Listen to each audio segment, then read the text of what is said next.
جہنم ہی تھا، میں تو جاتا مجھے سرکار نے جانے نہ دیا۔ الحمدللہ رب العالمین والصلاة والسلام علی سید المرسلین، اما بعد فاعوذ باللہ من الشیطان الرجیم، بسم اللہ الرحمن الرحیم۔ الصلاة والسلام علیک یا رسول اللہ وعلی آلک واصحابک یا حبیب اللہ۔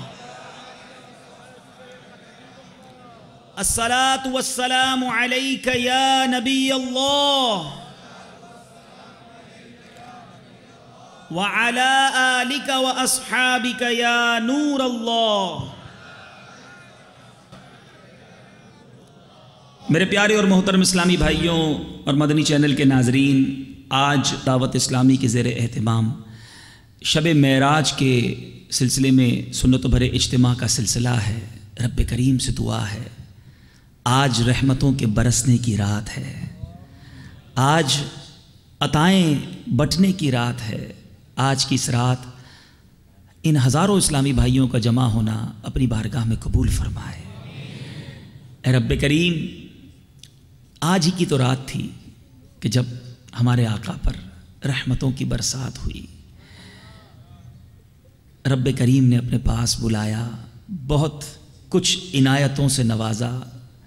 کیا کچھ ملا میرے آقا نے، کیا کچھ لیا، سخی جانے گدا جانے، ہم کیا جانے کہ کیا کچھ ملا اور کیا کچھ پایا گیا۔ بس یہ جانتے ہیں کہ خاص رحمتیں بٹی ہیں۔ امام اہل سنت بڑا پیارا مقطع لکھتے ہیں نا قصیدہ معراج کا، خدا ہی صبر دے جانے پرغم، بتاؤں کیوں کر تجھے وہ عالم، جب ان کو جھرمٹ میں لے کے قدسی جنا کا دولہ بنا رہے تھے، جو ہم بھی وہاں ہوتے خاک گلشن، لپٹ کے قدموں کی لیتے اترن، مگر کریں کیا نصیب میں تو یہ نامرادی کے دن لکھے تھے۔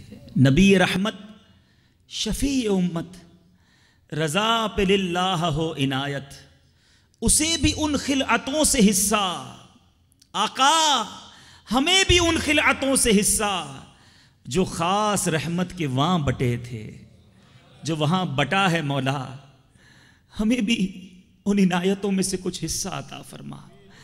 نبی پاک پر معراج کی شب جو رحمتیں، جو برکتیں، جو عنایتیں ہوئیں، اے رب کریم، نبی کے غلام جمع ہیں، عاشقان رسول جمع ہیں، شب معراج منانے جمع ہیں۔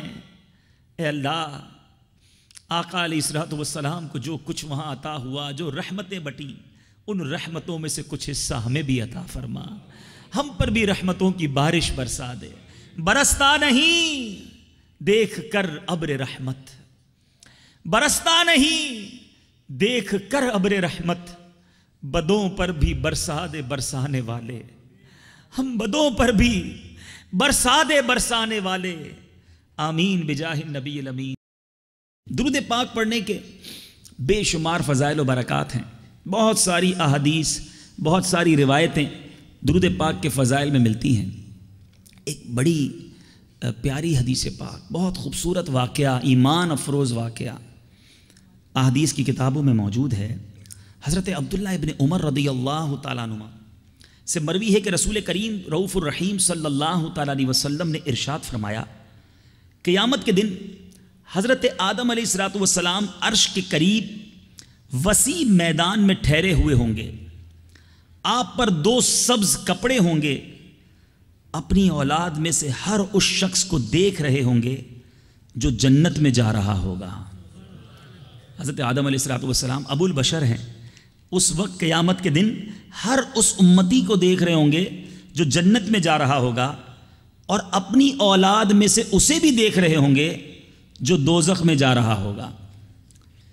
اب اسی اسنا میں سرکار دو عالم صلی اللہ تعالیٰ علیہ وسلم کے ایک امتی کو دوزخ میں جاتا ہوا دیکھیں گے۔ حضرت آدم علیہ الصلوۃ والسلام قیامت کے روز پکاریں گے، یا احمد یا احمد، حضور اکرم صلی اللہ تعالیٰ علیہ وسلم فرمائیں گے لبیک اے ابو البشر، حضرت آدم علیہ السلام کہیں گے آپ کا یہ امتی دوزخ میں جا رہا ہے. میرے آقا کہتے ہیں پس میں بڑی چستی کے ساتھ تیز تیز فرشتوں کے پیچھے چلوں گا اور کہوں گا اے میرے رب عز و جل کے فرشتوں ٹھہرو. وہ کہیں گے ہم مقرر کردہ فرشتے ہیں، جس کام کا ہمیں اللہ عز و جل نے حکم دیا ہے ہم اس کی نافرمانی نہیں کریں گے، ہم وہی کرتے ہیں جس کا ہمیں حکم ملا ہے. جب حضور اکرم صلی اللہ علیہ وسلم یہ سنیں گے تو افسردہ ہو جائیں گے، اپنی داڑھی مبارک کو بائیں ہاتھ سے پکڑیں گے اور عرش کی طرف ہاتھ سے اشارہ کرتے ہوئے کہیں گے اے میرے پروردگار، کیا تو نے مجھ سے وعدہ نہیں فرمایا کہ تو مجھے اپنی امت کے بارے میں رسوا نہ کرے گا؟ عرش سے ندا آئے گی اے فرشتوں محمد صلی اللہ تعالی علیہ وسلم کی اطاعت کرو اور اسے لوٹا دو. مولانا حسن رضا خان صاحب لکھتے ہیں نا، دکھائی جائے گی محشر میں شان محبوبی کہ آپ ہی کی خوشی آپ کا کہا ہوگا، وہ پاک دل کے نہیں جس کو اپنا اندیشہ. میرے آقا کو کوئی فکر نہیں اپنی، ارے ان کے صدقے ہم نے جنت میں جانا ہے. مگر میرے آقا کا اس وقت حال کیا ہوگا؟ ہجوم فکر و تردد میں گر گیا ہوگا.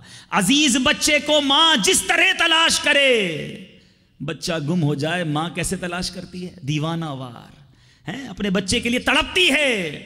امام اہل سنت کے برادر مولانا حسن رضا خان صاحب لکھتے ہیں عزیز بچے کو ماں جس طرح تلاش کرے، خدا گواہ وہی حال آپ کا ہوگا.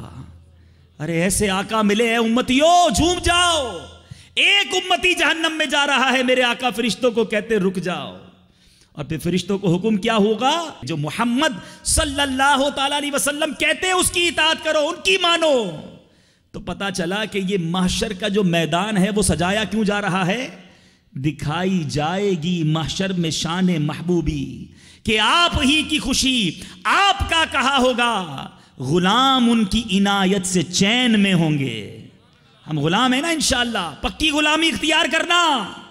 غلام ان کی عنایت سے چین میں ہوں گے، عدو دشمن حضور کا آفت میں مبتلا ہوگا. کسی کو لے کے چلیں گے فرشتے سوئے جہیم، وہ ان کا راستہ پھر پھر کے دیکھتا ہوگا. فرشتے جب جہنم میں لے جائیں گے تو امتی مڑ مڑ کے آقا کو دیکھے گا. کوئی کہے گا دہائی ہے تاج والے کی، تو کوئی تھام کے دامن لپٹ گیا ہوگا.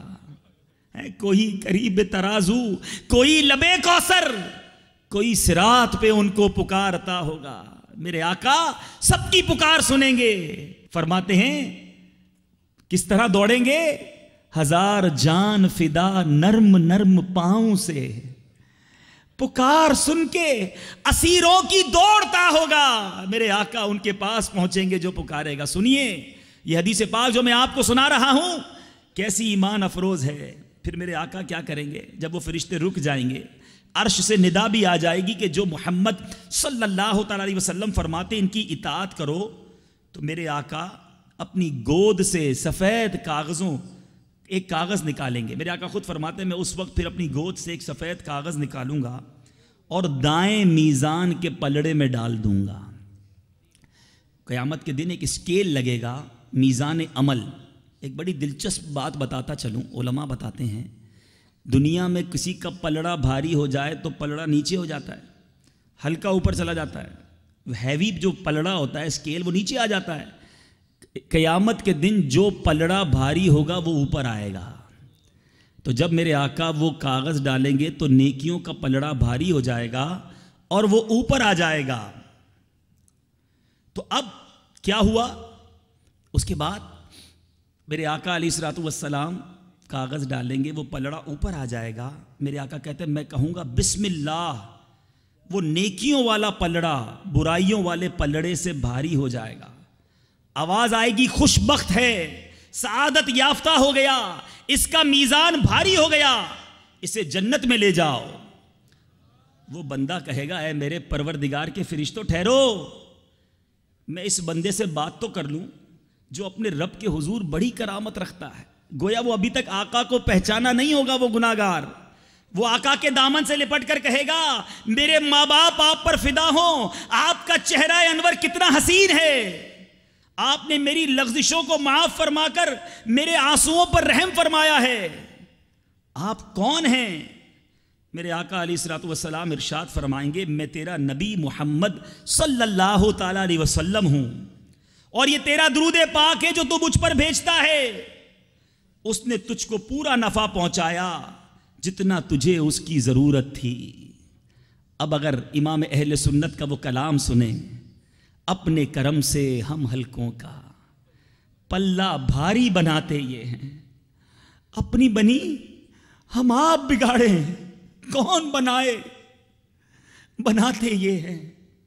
ماں جب اکلوتے کو چھوڑے آ آ کہہ کے بلاتے یہ ہیں۔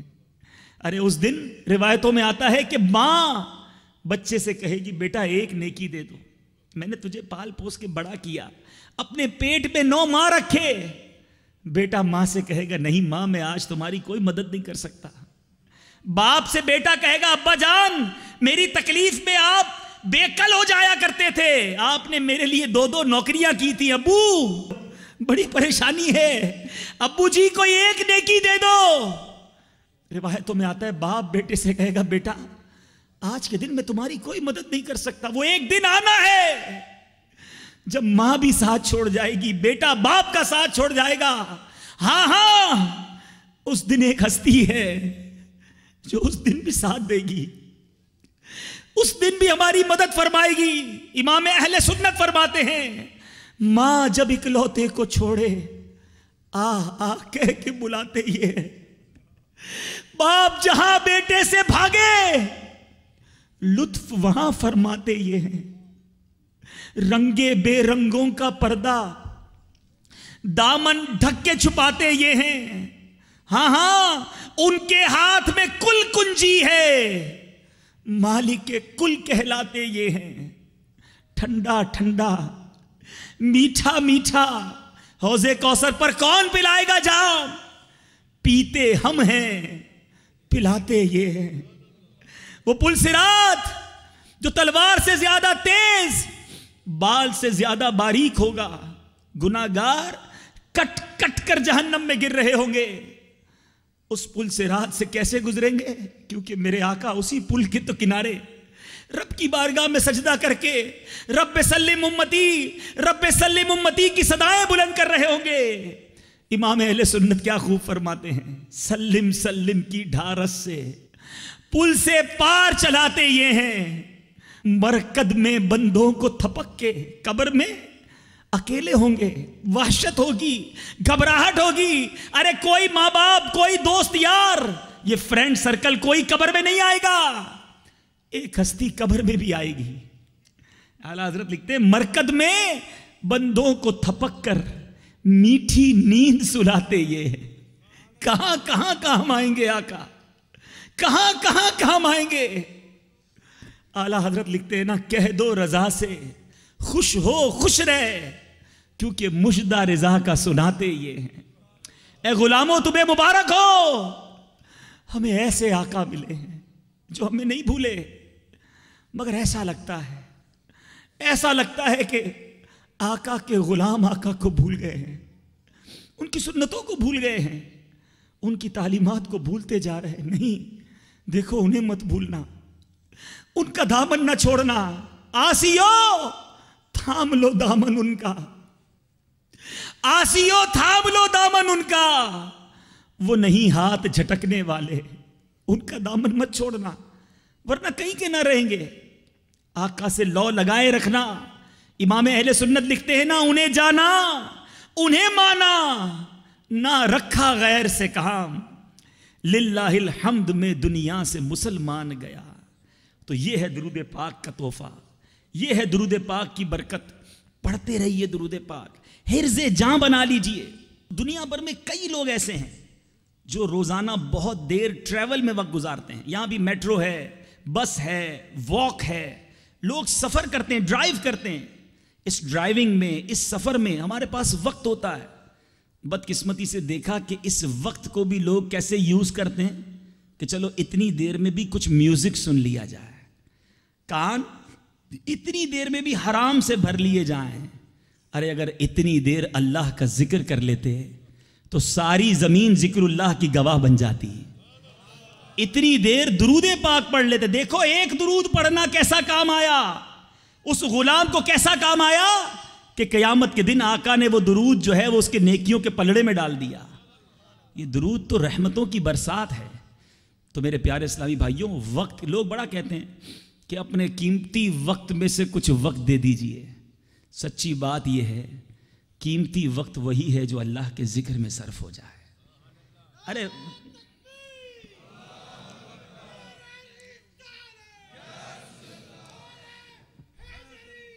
قیمتی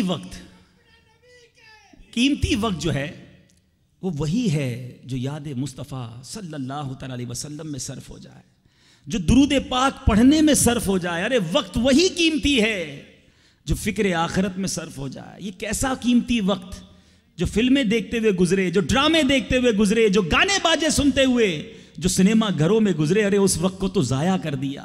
وہ وقت تو کہیں اس کا حساب دینا بھاری نہ پڑ جائے. آؤ میرے پیارے اسلامی بھائیوں, شب معراج کے اجتماع میں آئے ہیں. پہلا میسج یہ لے لیجئے کہ اپنے وقت کو قیمتی بنائیں گے اللہ کے ذکر سے, اپنے وقت کو قیمتی بنائیں گے تلاوت قرآن سے, اپنے وقت کو قیمتی بنائیں گے درود پاک پڑھ کر. یہ کتنا بڑا تحفہ ہے پتہ ہے؟ کہیے سبحان اللہ. ایسے نہیں, سب مل کر سبحان اللہ. روایتوں میں آتا ہے جو ایک بار سبحان اللہ کہہ لے اس کے لیے جنت میں درخت لگا دیا جاتا ہے. کہو الحمدللہ, کہیے اللہ اکبر. جو ایک بار سبحان اللہ, ایک بار الحمدللہ, ایک بار اللہ اکبر کہے, ہر بار کہنے پر جنت میں درخت لگا دیا جاتا ہے. ارے وقت تو اس کا قیمتی ہے جو ذکر اللہ کرتا ہے. جنت میں درخت لگائی جا رہا ہے. درود پاک پڑھیے, صلو علی الحبیب صلی اللہ تعالی علی محمد صلی اللہ علیہ وسلم. روایتوں میں آتا ہے جو ایک بار درود پاک پڑھے 10 رحمتیں نازل ہوتی ہیں, 10 گناہ معاف کر دیے جاتے ہیں اور 10 درجات بلند کر دیے جاتے ہیں. تو کتنی دیر میں کتنی نیکیاں. تو قیمتی وقت تو یوں بنایا جائے نا, اپنی لائف کو چھوٹی سی لائف سمجھ لیجئے. بہت تھوڑا وقت باقی ہے. جی ہاں, ہم نہیں جانتے کب دنیا سے چلے جائیں, تو جانے سے پہلے نیکیاں کرنے کا موقع اختیار کیجئے. تو انشاءاللہ اب آج کے اجتماع کی یہ پہلی نیت کرتے ہیں کہ کثرت کے ساتھ درود پاک پڑھوں گا. دعوت اسلامی کے مدنی ماحول میں یہ مدنی انعام بھی ہمیں عطا کیا گیا ہے کہ روزانہ 313 مرتبہ درود پاک پڑھنا ہے.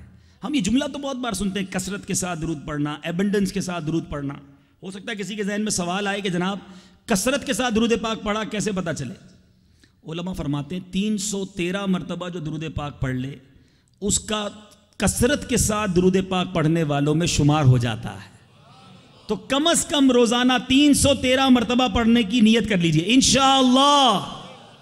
ماشاءاللہ عز و جل. آج عاشقان رسول دنیا بھر میں جہاں کہیں ہو خوشیوں کا سما ہوتا ہے, اور کیوں نہ خوشیاں ہوں, کیونکہ شاہ دولہا بنا آج کی رات ہے. میرے آقا کو آج عظیم معجزہ عطا کیا گیا, ایک ایسا معجزہ جس کی عظمت علماء بڑی خوبصورت بات لکھتے ہیں. میرے آقا علیہ الصلوۃ والسلام کو بہت سارے معجزات عطا ہوئے.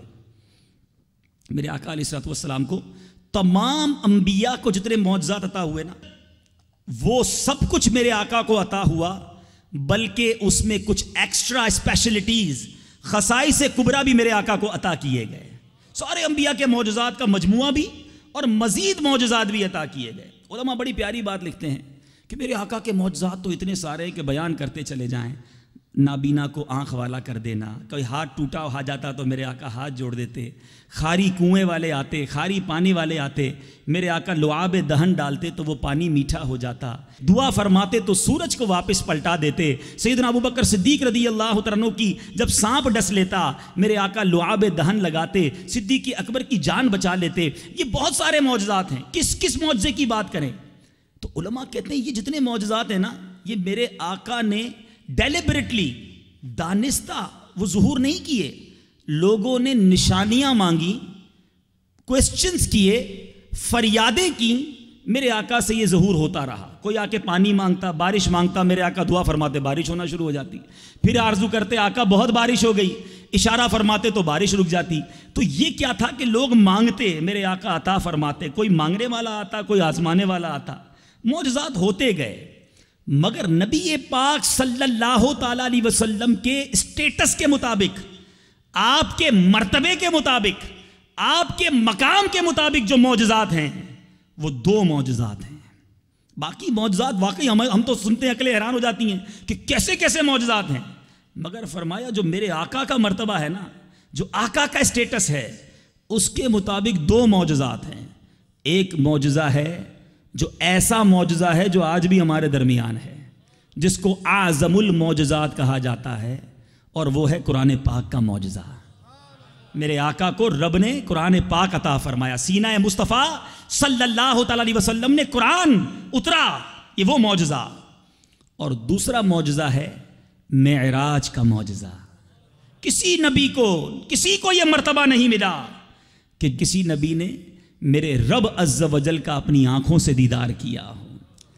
اور حضرت موسیٰ علیہ السلام کلیم اللہ ضرور ہیں, آپ کو رب کی بارگاہ میں حاضری کا اشتیاق, رب سے ملاقات کا اشتیاق, رب کے دیدار کا اشتیاق تھا. تو وہاں کیا کہا گیا؟ لن ترانی, اے موسیٰ نہ دیکھ سکو گے. پھر کیا ہوا؟ کوہ طور پر گئے, طویل واقعہ ہے. تجلی کا ظہور ہوا, حضرت موسیٰ علیہ السلام بے ہوش ہو گئے. مگر وہاں حضرت موسیٰ علیہ السلام کی طرف سے ریکویسٹ ہے کہ مولا دیدار کرنا ہے, وہاں سے لن ترانی کہا جا رہا ہے. اور محبوب کو بلانے کے لیے جبریل امین کو بھیجا جا رہا ہے. کہیں تقاضا ہے کہ مجھے دیکھنا ہے, اور کہیں رب کی طرف سے تقاضا ہے کہ محبوب آ جاؤ. کہیں تو وہ جوش لن ترانی, کہیں تقاضے وصال کے تھے, کہیں بلایا جا رہا ہے. صلاۃ و سلام پڑھتے ہیں نا, کوئی بے ہوش جلووں میں گم ہے, کوئی فرق مطلوب و طالب کا سمجھے کوئی, کس کو دیکھا یہ موسیٰ سے پوچھے کوئی, آنکھ والوں کی ہمت پہ لاکھوں سلام. تو یہ مرتبہ ہے میرے آقا علیہ السلام کا. اچھا, یہاں ایک عقیدے کی بات, محبت کی بات امام اہل سنت سمجھا رہے ہیں, سمجھنے والے سمجھ جائیں گے. بڑی بات کی جاتی ہے علم غیب مصطفیٰ صلی اللہ تعالی علیہ وسلم پر. سب سے بڑا جو غیب ہے نا, سب سے بڑا غیب وہ رب عز و جل ہے. کسی نے نہیں دیکھا مگر محبوب کو دکھایا گیا. اعلیٰ حضرت بڑا آسانی سے سارا مسئلہ سولو کر دیتے ہیں. امام اہل سنت کی کیا بات ہے, کوزے میں دریا بند کر دیتے ہیں. فرماتے ہیں اور کوئی غیب کیا تم سے نہاں ہو بھلا. آقا اور کوئی غیب کیسے آپ سے چھپ سکتا ہے, اور کوئی غیب کیا تم سے نہاں ہو بھلا. آقا جب نہ خدا ہی چھپا تم پہ کروڑوں درود. رب عز و جل نے اپنا دیدار کروا دیا, پھر غیب کون سا باقی بچتا ہے. یا مصطفیٰ, یا مصطفیٰ, یا مجتبہ, بھر دیجئے کاسا میرا, رکھ لو بھرم کر دو کرم, سائل ہوں میں داتا تیرا. میرے نبی, پیارے نبی ہے مرتبہ بالا تیرا, جس جا کوئی پہنچا نہیں پہنچا وہاں تلوا تیرا. جس جا کوئی پہنچا نہیں پہنچا وہاں تلوا تیرا. کیا خوب لکھتے امام اہل سنت, وہ خدا نے ہے مرتبہ تجھ کو دیا. اے غلاموں, ہمیں خوشی سے جھوم جانا چاہیے, ہمیں فخر ہے. ہم اللہ کے اس احسان پر رب کا شکر ادا کرتے ہیں کہ ہمیں مصطفیٰ کریم علیہ السلام کا امتی بنایا, ہمیں آقا کا دامن کرم دیا. کیسے آقا؟ وہ خدا نے ہے مرتبہ تجھ کو دیا, نہ کسی کو ملے نہ کسی کو ملا, کہ کلام مجید نے کھائی شہا, تیرے شہر و کلام و بقا کی قسم. تیرا مسند ناز عرش بری, تیرا محرم راز روح امین, تو ہی سرور ہر دو جہاں ہے شہا, تیرا مثل نہیں ہے خدا کی قسم. یہ مرتبہ ہے میرے آقا کا. کچھ لوگ بڑی حکمتیں اور لاجکس پوچھتے ہیں کہ جناب یہ کام ہوا, اس کے پیچھے کیا لاجک ہے, یہ کام ہوا, اس کے پیچھے کیا حکمت ہے. انشاءاللہ سفر معراج کی چند حکمتیں جو علماء نے بیان کی ہیں وہ بیان کروں گا. مگر اس سے پہلے یہ جو حکمتیں اور لاجکس پوچھنے والے لوگ ہیں ان سے بھی کچھ بات کر لیتے ہیں. دیکھیں ہر بات میں لاجک نہیں پوچھی جاتی، حکمت نہیں پوچھی جاتی. ہماری عقلیں تھوڑی ہیں، جس بات کو ہماری عقل نہ پہنچے کیا پھر ہم اس کا انکار کر دیں گے؟ ہم بندے ہیں اور ہمارا کام ماننا ہے. واقعہ معراج کی حکمتیں بیان کرتا ہوں. سرکار دو عالم صلی اللہ علیہ وسلم سے پہلے جتنے انبیاء کرام آئے سب کو رب تعالیٰ نے بہت سارے معجزات عطا کیے، لیکن یہ سمجھنا ہوگا کہ ہر نبی کو اس کے دور کے مطابق، اس ایرا کے مطابق معجزات دیے گئے. مثال کے طور پہ حضرت عیسیٰ علیہ السلام کا جو دور تھا اس میں بڑے بڑے ڈاکٹرز تھے، علاج کرتے، جیسا مریض ہوتا ویسا علاج دریافت کر لیتے، اور جو بھرپور علاج کرنے والا ہوتا لوگ اسی کو فالو کرنے لگ جاتے. اب کیا ہوا؟ اللہ تبارک و تعالیٰ نے حضرت عیسیٰ علیہ السلام کو ایسا معجزہ عطا کیا کہ آپ مادرزاد اندھے، یعنی وہ اندھے جو پیدائشی اندھے تھے، آپ اس کی آنکھوں پر دم کرتے تو وہ آنکھ والا ہو جاتا. کوڑ کا مریض آتا، آپ ہاتھ پھیرتے اس کا کوڑ کا مرض دور ہو جاتا. اب یہ بھی میڈیکیشن کی دنیا کی ایک جنگ ہو جاتی کہ ٹھیک ہے انہوں نے یہ علاج دریافت کیا، علاج کرنے والے ڈاکٹر دوسرا علاج دریافت کر لیتے. رب عز و جل نے ایک اور عظیم معجزہ عطا کیا کہ آپ مردہ کو جب حکم فرماتے اللہ کے حکم سے زندہ ہو جا تو مردہ بھی زندہ ہو جایا کرتا. اب اس دور کے لوگوں نے سمجھ لیا کہ یہ ڈاکٹر بے شک کتنا ہی علاج کر لیں، معجزہ ان کے پاس جو ہے یہ حق پر ہیں، اور لوگ ان کے دین پر آنے لگے. حضرت موسیٰ علیہ السلام کا دور دیکھ لیں، وہاں کیا ہوا؟ وہاں پر جادوگروں کا دور تھا، میجیشینز تھے، طرح طرح کے شعبدے دکھاتے. اب کمپیریٹیولی حضرت موسیٰ علیہ السلام تشریف لائے، اللہ تبارک و تعالیٰ نے آپ کو عصا کا معجزہ عطا کیا. اب وہ عصا ایسا معجزہ تھا کہ بڑے بڑے جادوگر اپنے شعبدے دکھاتے، آپ عصا کو پھینکتے اور وہ عصا جو ہے ان جادوگروں کے تمام شعبدوں کو ختم کر دیتا. یعنی آپ حاوی ہو گئے، آپ کو ید بیدا کا معجزہ عطا کیا گیا. آپ اپنا ہاتھ گریبان میں ڈالتے، باہر نکالتے، وہ روشن ہو جاتا. لوگ سمجھ گئے کہ یہ جادوگروں کے جو ٹوٹکے ہیں یہ کچھ بھی نہیں، اللہ کی طرف سے یہی نبی آئے ہیں. آپ کا یہ کمال دیکھا اور آپ کے دین پر لوگ آنے لگے. حضرت صالح علیہ السلام کا دور دیکھ لیں، اس میں جناب طرح طرح کے سنگ تراش تھے، پتھروں کو تراش لیتے، پہاڑوں کو تراش لیتے. حضرت صالح علیہ السلام اس قوم میں گئے، اپنے دین کی دعوت دی. انہوں نے کہا اچھا اللہ کے نبی ہو تو پہاڑ سے اونٹنی نکال کر بتاؤ. ہم پہاڑ کو تو چیر لیتے ہیں مگر پہاڑ سے زندہ جانور باہر آ جائے. یہی نہیں کہ اونٹنی ہو، زندہ بھی ہو، اور وہ اونٹنی گابن بھی ہو، اس میں بچہ بھی ہو، وہ بچہ بھی پیدا کرے. آپ نے فرمایا اچھا اگر یہ معجزہ دکھا دیا اللہ کی عطا سے پھر ایمان لے آؤ گے؟ کہاں ایمان لے آئیں گے. آپ نے پہاڑ کی طرف اشارہ کیا. پورا طویل واقعہ قرآن پاک میں خلاصہ عرض کرتا جا رہا ہوں، سمرائز کرتا جا رہا ہوں کہ آپ نے اشارہ کیا، پہاڑ شک ہوا، اونٹنی باہر آئی اور وہ اونٹنی گابن بھی تھی، اس نے بچہ بھی دیا. کچھ لوگ ایمان لائے، کافی لوگ اس وقت بھی ایمان نہ لائے. اب پتہ چلا ہر نبی کو اس کے دور کے مطابق معجزہ دیا گیا. اب دور آتا ہے نبی آخر الزمان کا، ہیں حبیب خدا کا، افضل الانبیاء کا. میرے آقا تشریف لاتے ہیں. اب پرٹیکولرلی اس دور کی بات کرتے ہیں. 1450 سال پہلے کیسا دور تھا؟ اس دور میں بڑے بڑے فصحاء، بلغاء، انٹلیکچول لوگ تھے، بڑی گفتگو کے ماہر، بڑے بول کے باہر، کتابیں نظمیں لکھنے والے. اب اس دور میں نبی پاک تشریف لائے. اب لوگ مقابلہ کرتے تھے کلام سے، علم الکلام کے جناب ماہرین. میرے آقا علیہ السلام تشریف لائے، رب نے کیسا کلام دے دیا، میرے مصطفیٰ کو رب نے کیسے بول عطا کر دیے. امام اہل سنت سے پوچھتے ہیں، مجدد دین و ملت، پروانہ شمع رسالت کیا خوب لکھتے ہیں، فرماتے ہیں میں نثار تیرے کلام پر، آقا میں نثار تیرے کلام پر، ملی یوں تو کس کو زبان نہیں. وہ سخن ہے جس میں سخن نہ ہو، وہ بیان ہے جس کا بیان نہیں. آقا تیرے آگے یوں ہے دبے لچے، فصحاء عرب کے بڑے بڑے، کوئی جانے منہ میں زبان نہیں، نہیں بلکہ جسم میں جان نہیں. بڑے بڑے انٹلیکچول دنگ رہ گئے. کیوں؟ رب نے قرآن کریم جیسا کلام عطا فرما دیا. جب میرے آقا نے تلاوت قرآن کرنا شروع کی لوگ حیران ہو گئے اور ماننے پر مجبور ہوئے کہ یہ انسان کا نہیں، یہ رب کا کلام ہے. اچھا یہ دور تو حاوی آ گئے، میرے آقا علیہ الصلوۃ والسلام پر لوگ ایمان لانے لگے، مزید معجزات کا ظہور بھی ہوا، مگر میرے رب کی قدرت دیکھیے، میرے رب کا یقیناً علم ہے، وہ یہ جانتا ہے کہ یہ دور قیامت تک جو دور ہے نا، 1450 سال ہو چکے ہیں، ابھی بھی قیامت تک یہ سارا کا سارا جو دور ہے یہ نبی پاک صلی اللہ تعالیٰ علیہ وسلم کا دور ہے۔ سائنس نے ترقی کرنی ہے، یہ میرے رب کو علم، اور کتنی ترقی ہو گئی، انٹرنیٹ کے بعد دنیا ایک گلوبل ولیج بن گئی، بڑے جناب سپر سونک طیارے آ گئے، بڑے فاسٹ ایئر کرافٹ آ گئے، اسپیس شٹلز بن گئیں، دنیا ہاتھوں میں آ گئی۔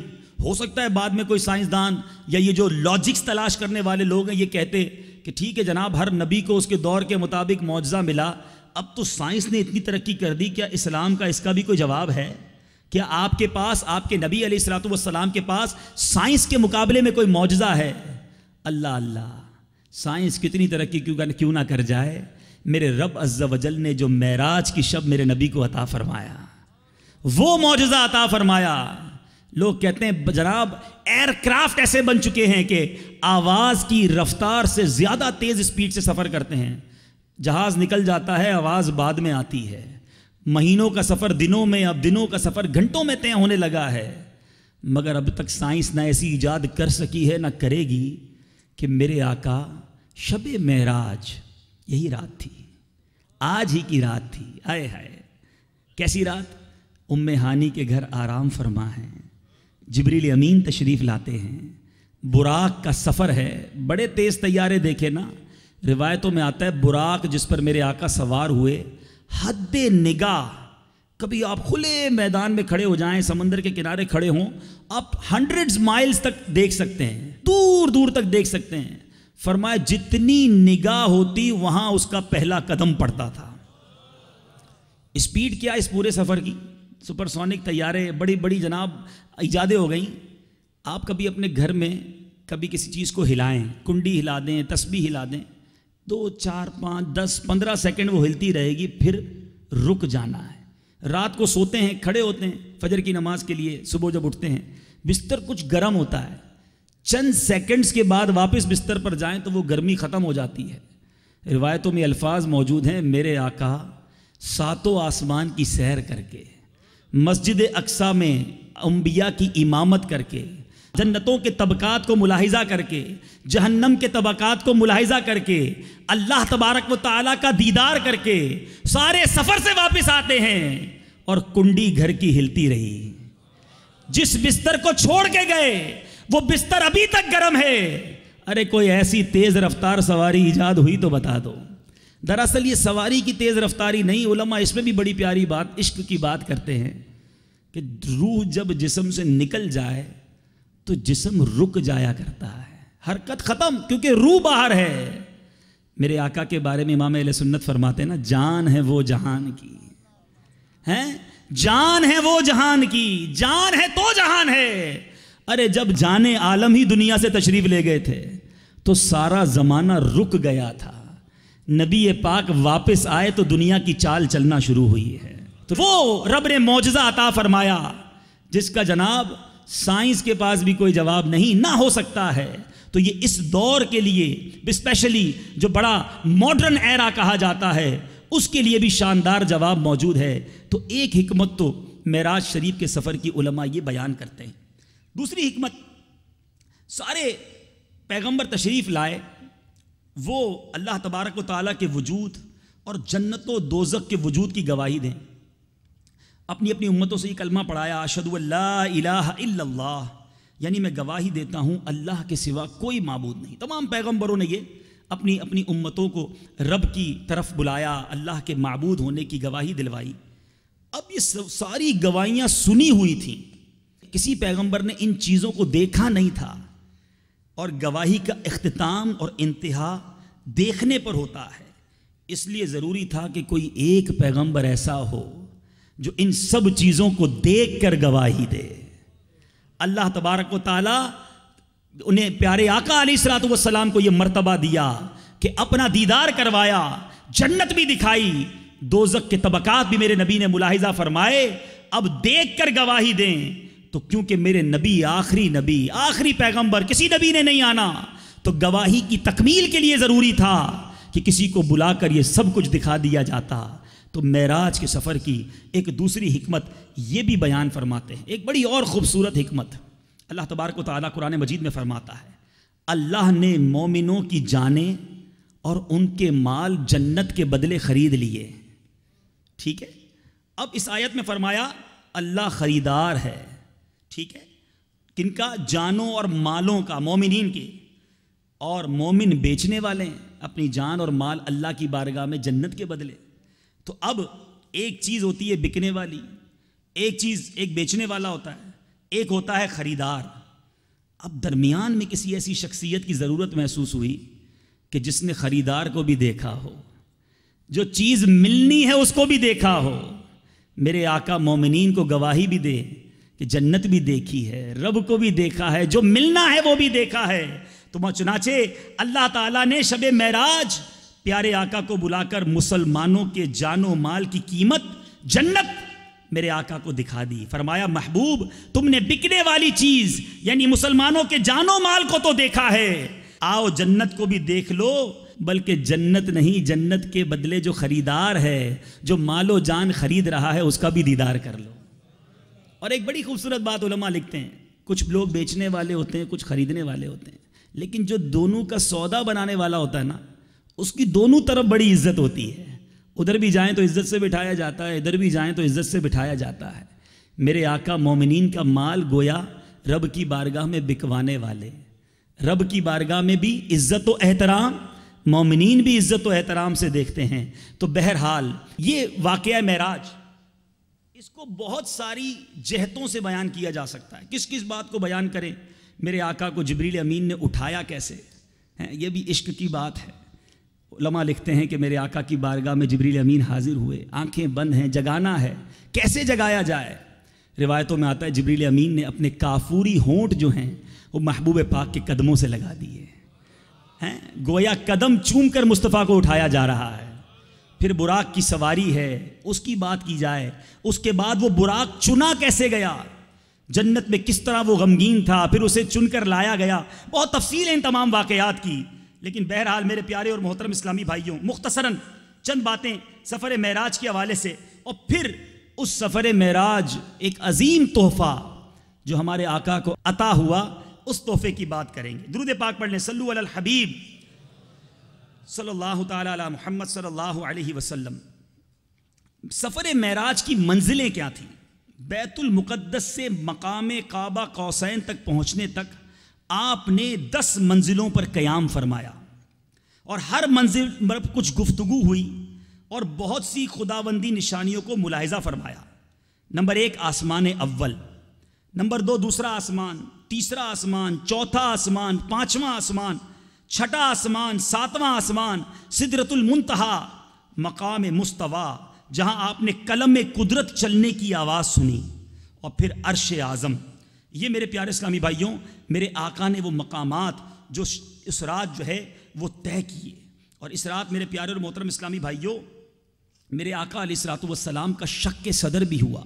روایتوں میں آتا ہے گلے مبارک سے لے کر ناف اور اس سے کچھ نیچے تک شکم اقدس کو چیرا گیا، آپ کے قلب اطہر کو باہر نکالا گیا، اس میں انوار و تجلیات کو بھر دیا گیا. گویا ایک عظیم سفر کی تیاری ہے، رب کا دیدار کرنا ہے تو اس کی پریپریشن کرائی جا رہی ہے. آج اوپن ہارٹ سرجری کا زمانہ ہے. لوگ کہتے ہیں جناب اوپن ہارٹ سرجری ہوتی ہے، مریض بھی دیکھ رہا ہوتا ہے لیکن کچھ کٹنے سے درد بھی ہوتا ہے، اس کے بعد ٹانکوں کا نشان بھی ہوتا ہے.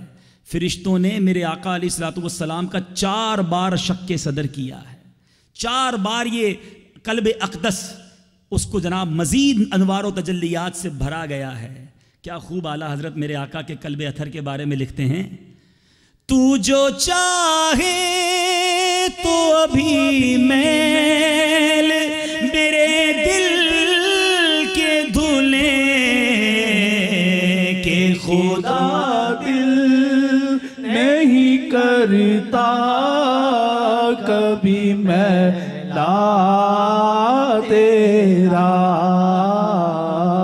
کہ خدا دل نہیں کرتا کبھی میں لا تیرا. اب معراج کی شب جو سفر شروع ہوا، تیاریاں، پریپریشن. آپ کے گھر بھی کوئی مہمان آتا ہے، جیسا مہمان ویسی تیاری کرتے ہیں. کچھ تو آرڈنری وزٹر ہوتے ہیں، کچھ اسپیشل وزٹر ہوتے ہیں. کچھ کی تیاری بڑے دنوں پہلے آپ کرتے ہیں، دن کٹ کٹ کے گزرتے ہیں. ارے اس کے وہ آنے والا ہے، اتنے دن باقی ہیں. اچھا گھر بھی صاف ہونا چاہیے، خوشبو بھی لگاتے ہیں، اچھے کپڑے بھی پہنتے ہیں. ذرا سوچئے تو صحیح، جب محبوب رب العالمین تشریف لے جا رہے تھے تو تیاریاں کیسی تھیں، کس طرح جنت کو سجایا گیا، فرشتوں میں کیا شور و غوغا تھا. اللہ اللہ. میرے شیخ طریقت امیر اہل سنت کیا خوب انداز میں لکھتے ہیں صف آرا سب حور و ملک اور غلماں خوش سجاتے ہیں، ایک دھوم ہے عرش اعظم پر، ایک دھوم ہے عرش اعظم پر، مہمان خدا کے آتے ہیں. آج فلک روشن روشن ہیں، تارے بھی جگمگ جگمگ. دیکھو ہے آج فلک روشن روشن ہیں، تارے بھی جگمگ جگمگ. محبوب خدا کے آتے ہیں، محبوب خدا کے آتے. سفر کیسا ہوا، شان و عظمت دیکھو. قربان میں شان و عظمت پر سوئے ہیں چین سے بستر مل کر. قربان میں شان و عظمت پر سوئے ہیں چین سے بستر پر. جبریل امی حاضر ہو کر، جبریل امی حاضر ہو کر معراج کا مژدہ سناتے ہیں. ایک دھوم ہے عرش اعظم پر، ایک دھوم ہے عرش اعظم پر، مہمان خدا کے آتے ہیں. سبحان اللہ سبحان اللہ. تو میرے پیارے اسلامی بھائیوں، امام اہل سنت کیا فرماتے ہیں، کیسا انداز تھا. بلایا کس طرح گیا، تجلی حق کا صحرا سر پر، صلاۃ و تسلیم کی نچھاور، دو رویا قدسی پڑے جما کر، کھڑے سلامی کے واسطے تھے. دنیا بھر کے بادشاہ جاتے ہیں کسی جگہ تو سپاہی فوجی دربان سلامی دیتے ہیں. میرے آقا کا جانا دیکھو، فرشتے سلامی کے لیے حاضر ہیں، دو رویا حاضر ہیں. کیا فرمایا، ہجوم امید ہے گھٹاؤ، مرادیں دے کر انہیں اٹھاؤ، ادب کی باغیں لیے بڑھاؤ. ملائکہ میں یہ غلغلے تھے. اللہ اللہ. کیا لکھتے ہیں امام اہل سنت، خدا ہی صبر دے جانے پرغم، دکھاؤں کیوں کر تجھے وہ عالم. جب ان کو جھرمٹ میں لے کے قدسی جنا کا دولہا بنا رہے تھے. امام اہل سنت کا عشق دیکھو کیا فرماتے ہیں. یہ جو آج آسمان پر دیکھتے ہیں نا، جو یہ تارے بہت خوبصورت لگتے ہیں، ٹمٹماتے ہوئے چراغ لگتے ہیں، آسمان کا جوبن بڑھاتے ہیں. میرے آقا کو جب میرے آقا کو دولہا بنایا جا رہا تھا، عشق کی بات میں امام رسول لکھتے ہیں جب غسل ہوا، میرے آقا کے جسم اطہر سے جو بوندیں ٹپکی تھیں، وہ بوندیں تاروں نے اپنے کٹوروں میں جمع کر لی تھیں، اور یہ انہی بوندوں کا جناب یہ جوبن ہے.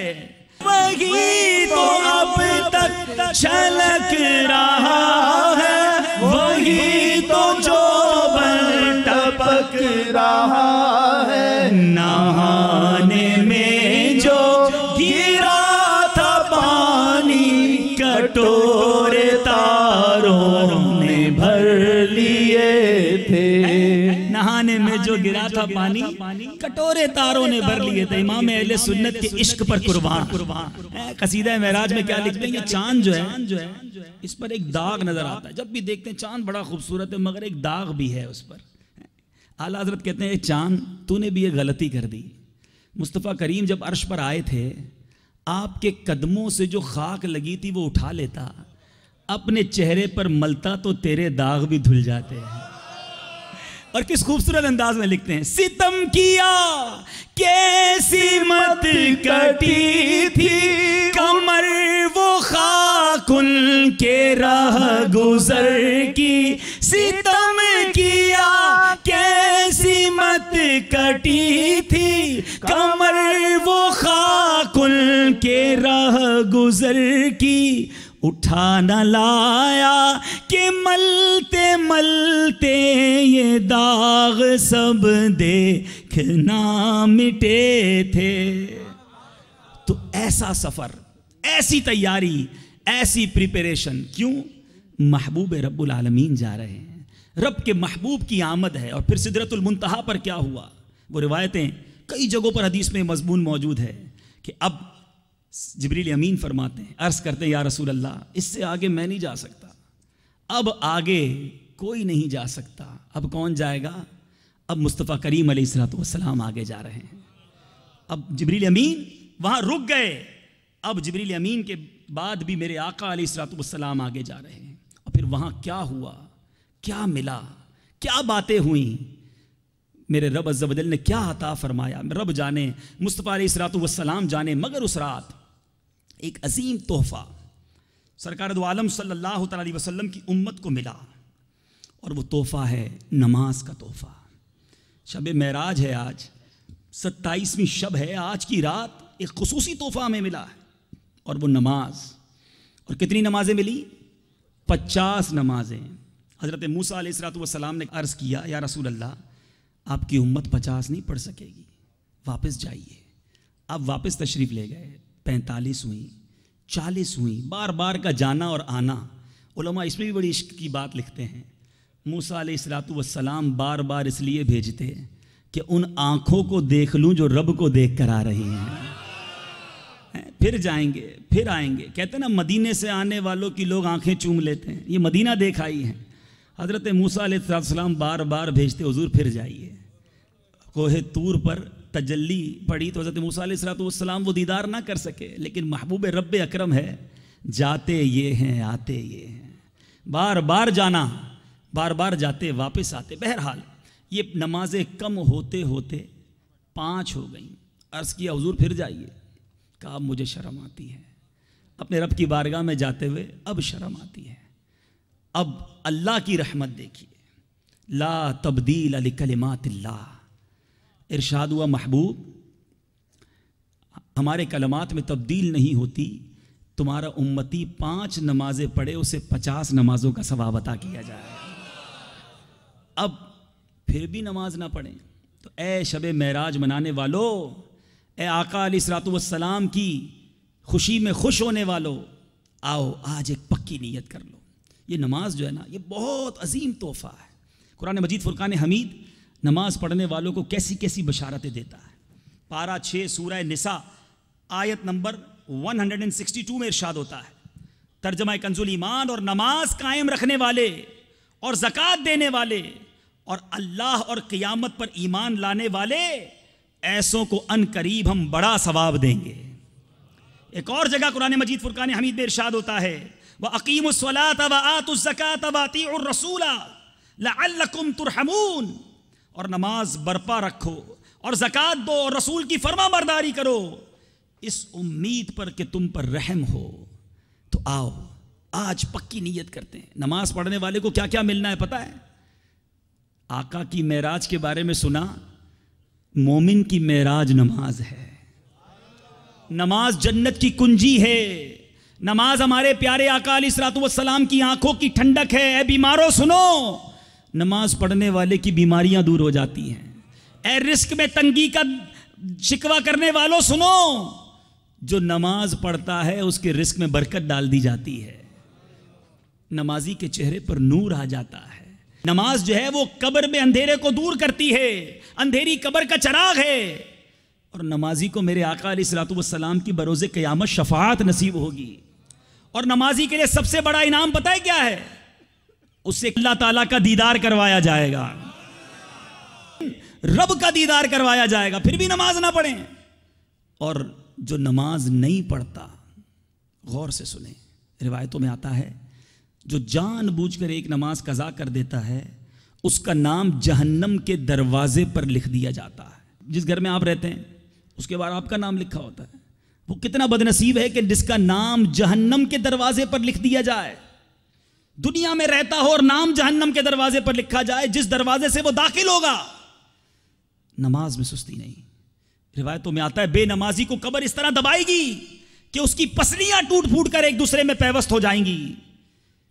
یہ بھی مضمون موجود ہے کہ بے نمازی کی قبر میں گنجا سانپ مسلط کر دیا جائے گا جو نماز نہ پڑھنے کے سبب اسے قیامت تلک مارتا رہے گا۔ آؤ اے شب معراج کے اجتماع میں جمع ہونے والے ہزاروں عاشقان رسول اسلامی بھائیوں، یہ رات ہمیں ایک ریمائنڈر کال دیتی ہے۔ ارے یہی تو وہ رات تھی جس رات ہمیں نماز ملی ہے۔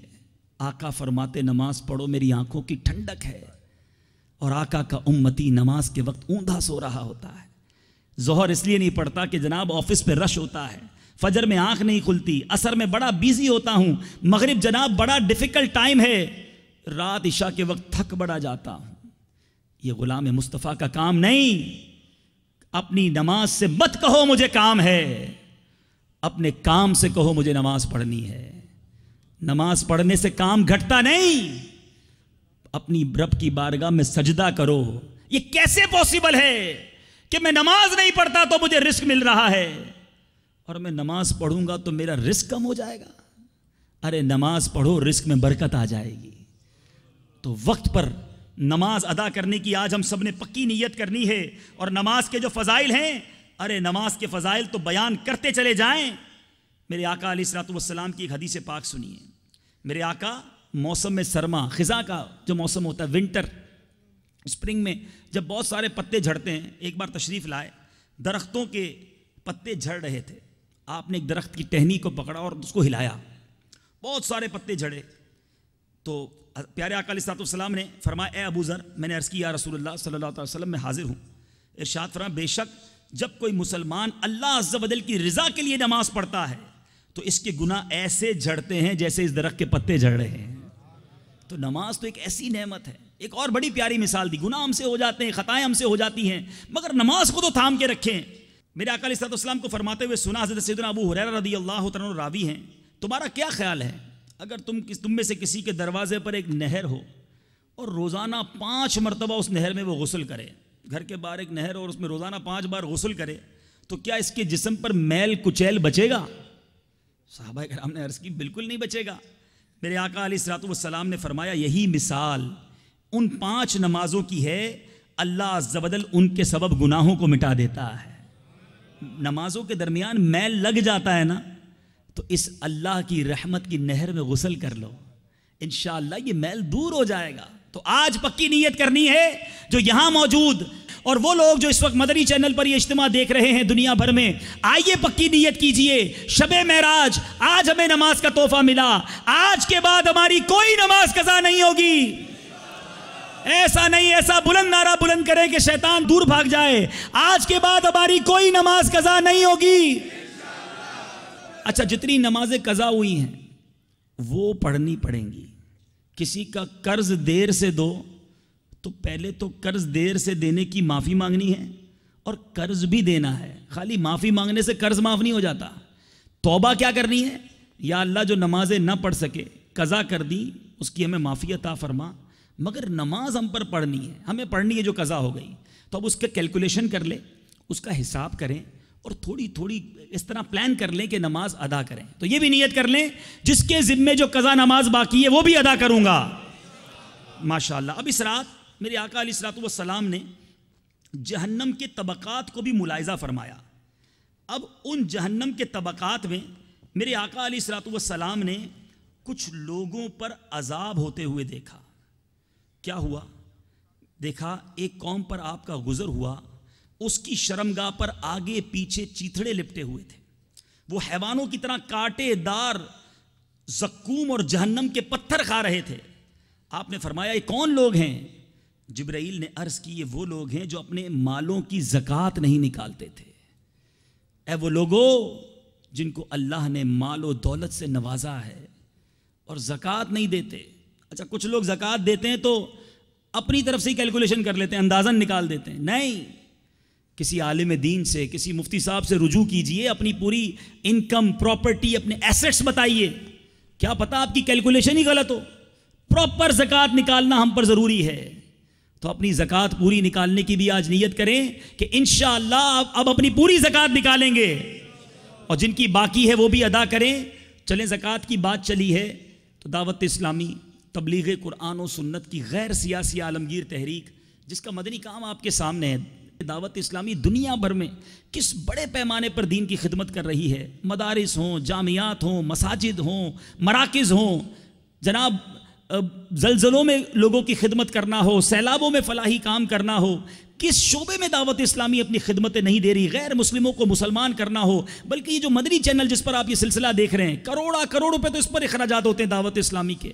تو وہ مہینے آ رہے ہیں جس میں لوگ اپنی زکوٰۃ, اپنے عطیات, اپنے ڈونیشنز نکالتے ہیں. تو میں آپ سب سے گزارش کرتا ہوں اپنے غریب رشتہ داروں کا بھی خیال رکھیں, اپنے مسلمان پڑوسیوں کا بھی خیال رکھیں. اور اس کے بعد آپ کے سامنے دعوت اسلامی کا اتنا بڑا کام ہے تو اپنی دعوت اسلامی کو مت بھولیے گا. سنتوں کے اس عظیم کام میں ہمیں آپ کے مالی تعاون کی بھی ضرورت ہے. تو ضرور اپنی زکوٰۃ اور اپنے عطیات بھی دعوت اسلامی کو انشاءاللہ آپ نے دینا ہے. اسی طرح میرے پیارے اسلامی بھائیوں, عرض یہ ہے کہ دعوت اسلامی کے مدنی قافلے, اب جب ہم نے انشاءاللہ پیارے آقا علیہ الصلوۃ والسلام کی سنتوں پر عمل کرنے کی نیت کر لی ہے, تو اب یہ بھی نیت کریں کہ انشاءاللہ دعوت اسلامی کے مدنی قافلوں میں سفر کرتے رہیں گے, اجتماعات میں شرکت کرتے رہیں گے, مدنی چینل دیکھتے رہیں گے. کیونکہ ہم بعض اوقات نیت تو بڑی کر جاتے ہیں, نمازوں کی نیت پہلے بھی بہت کی ہیں, گناہ سے بچنے کی نیتیں پہلے بھی بہت کی ہیں, لیکن پھر کیا ہوتا ہے, وہی فرینڈ سرکل, وہی برا ماحول, اور پھر ہم گناہوں میں مبتلا ہو جاتے ہیں.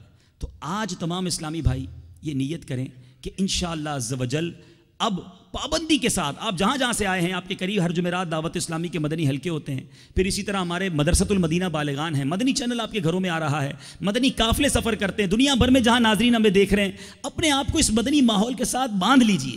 انشاءاللہ مدنی ماحول سے وابستہ ہو جائیں گے تو نبی پاک صلی اللہ تعالیٰ علیہ وسلم کی سنتوں پر عمل کرنے کا جذبہ ہمارا پکا ہو جائے گا. تو نیت کریں انشاءاللہ مدنی قافلوں میں بھی سفر کریں گے. اللہ تعالی ہم سب کو عمل کی توفیق عطا فرمائے. صلو علی الحبیب. میرے اعمال کا بدلہ تو جہنم ہی تھا, میں تو جاتا مجھے سرکار نے جانے